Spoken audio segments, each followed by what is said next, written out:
जय भीम। नमो बुद्धाय साथियों। तो आज 14 मार्च है और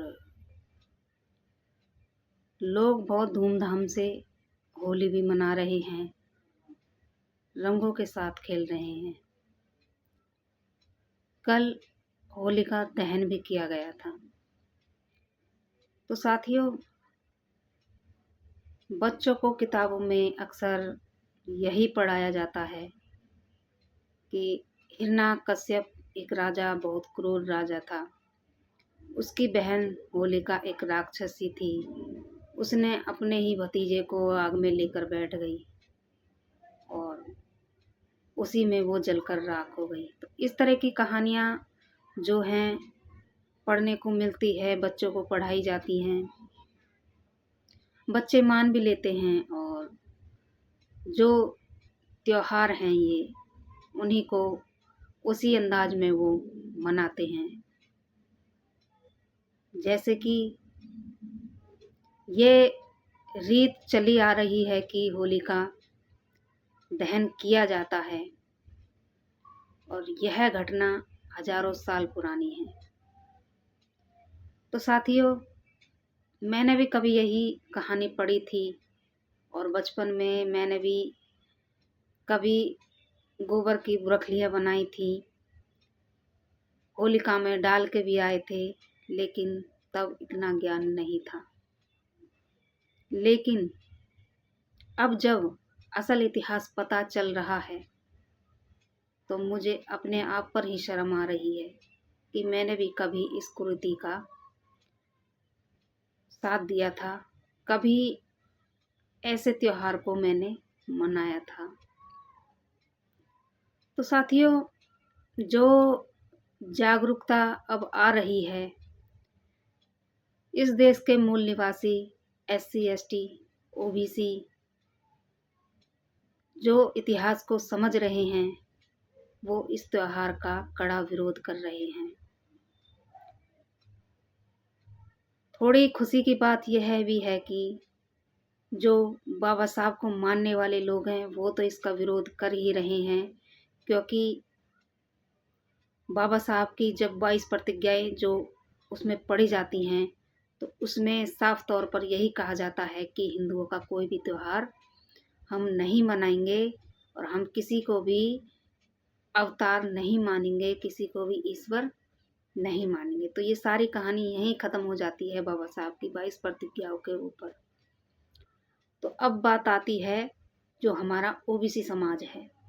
तो साथियों, OBC समाज जो है उसमें भी काफ़ी जातियां हैं, जातियों में बटे हुए लोग हैं और सबसे ज़्यादा धर्म का ठेका OBC ने ही ले रखा है।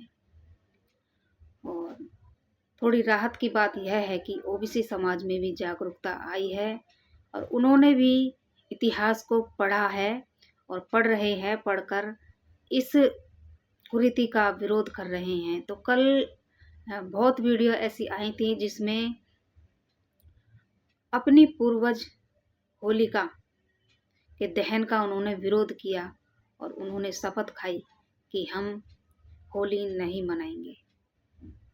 तो समाज में जागरूकता आना बहुत ज़रूरी है और घर घर तक यह संदेश इस देश के मूल निवासियों तक पहुंचाना भी बहुत ज़रूरी है। तो साथियों, बहुजन समाज को जगाने के लिए जो हमारे संगठन हैं और जो बाबा साहब को मानने वाले लोग हैं, व्हाट्सएप के जरिए, सोशल मीडिया के जरिए लोगों को जागरूक करने का काम कर रहे हैं और असल कहानी जो है उसको भी बताने का काम वो कर रहे हैं। तो साथियों, आज रंग वाली होली लोग मना रहे हैं और कीचड़, गोबर जो भी हाथ लगता है, रंग हाथ लगता है, उससे खेल भी रहे हैं, बाहर खेल रहे हैं और मैं अंदर बैठी हूँ आपके सामने और 14 तारीख की ये आज के होली के दिन ही मैं वीडियो बना रही हूँ। तो साथियों, मैं आपके साथ वो बात शेयर करना चाहती हूँ जो हमारे साथी बहुजन समाज के लोग, जो बाबा साहब के मानने वाले लोग हैं, वो जो होली की जो असली कहानी है, जो घटना उस समय हुई थी, हमारे राजा के साथ क्या हुआ था, इस देश के मूल निवासियों के साथ क्या हुआ था, वही घटना जो इसमें उन्होंने विस्तार से बताई है। जो कहानी हमको बताई गई थी वो बिल्कुल झूठी और तथ्यहीन है, और जो कहानी हमारे बहुजन समाज के लोग अपने समाज के लोगों को बताना चाहते हैं तो वो आज मैं आपके साथ प्रस्तुत करूंगी। और वो कहानी जो भी बातें हैं, सच्चाई बाबा साहब जो कहकर गए थे कि अपने इतिहास को पढ़ो, जानो, पहचानो और शिक्षित बनो, संगठित रहो, संघर्ष करो। तो साथियों, वो जो है मैंने जो कहा बातें हमारे बहुजन समाज के लोग बता रहे हैं वो मैंने गुलामगिरी में भी पढ़ी है, और उसमें भी वही बातें महात्मा ज्योतिबा राव फूले जी ने कही हैं, और वही बात हमारे समाज के लोग अब बता रहे हैं, और वो मैंने नोट की हुई हैं इस कॉपी में। तो साथियों देखिए, मैंने नोट की हुई हैं तो मैं आपको ये पढ़कर बताऊंगी, तो आपको ध्यान से पूरी वीडियो को सुनना है। तो इसमें जो हमारे बहुजन समाज के लोग हैं, बाबा साहब को मानने वाले लोग हैं, वो कह रहे हैं कि होली इस देश के मूल निवासियों को के लिए हार और मातम का दिन है, तो इसलिए बहुजन समाज के लोगों को होली नहीं मनानी चाहिए। वो इसलिए कह रहे हैं कि इतिहास साक्षी है कि आर्य अनार्य संग्राम भारतवर्ष के मूल निवासियों को विदेशी आर्य द्वारा छल कपट से हराया गया था। अनार्यों ने असुर, राक्षस, निशाचर, चांडाल, शूद्र व अस्पृश्य आदि नामों से पुकारा। यानी इस देश के मूल निवासियों को अनार्यों ने असुर, जो अनार्य है मतलब वो इस देश के मूल निवासियों को कहा गया था, और उनको असुर, राक्षस और निशाचर, चांडाल, शूद्र या अस्पृश्य नाम उनको दिए गए थे।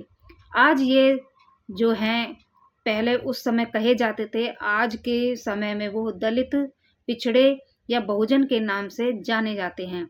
जो बाबा साहब ने ये सम्मानित नाम दिए थे, दलित, पिछड़े और बहुजन के नाम से ये जाने जाते हैं।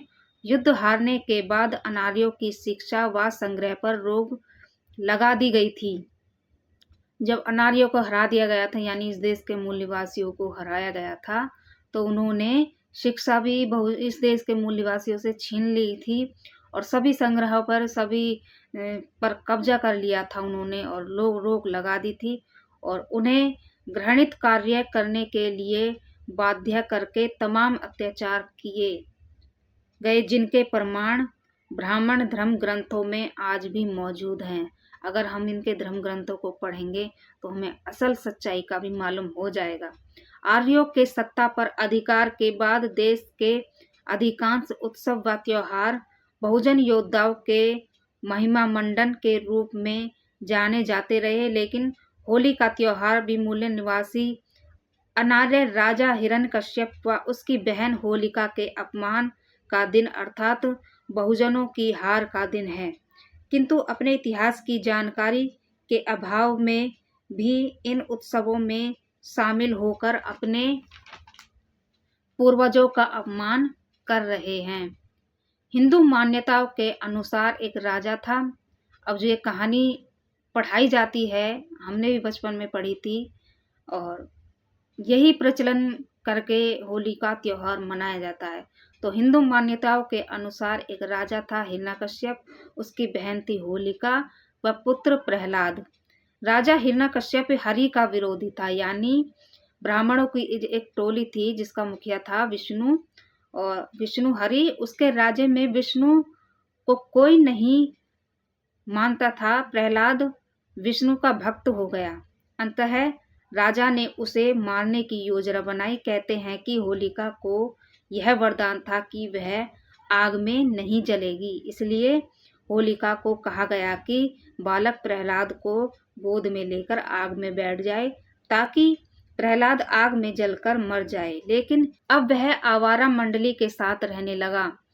जैसा कि आमतौर पर होता है, प्रहलाद की बुआ होलिका का स्नेह उसके प्रति फिर भी बना रहा।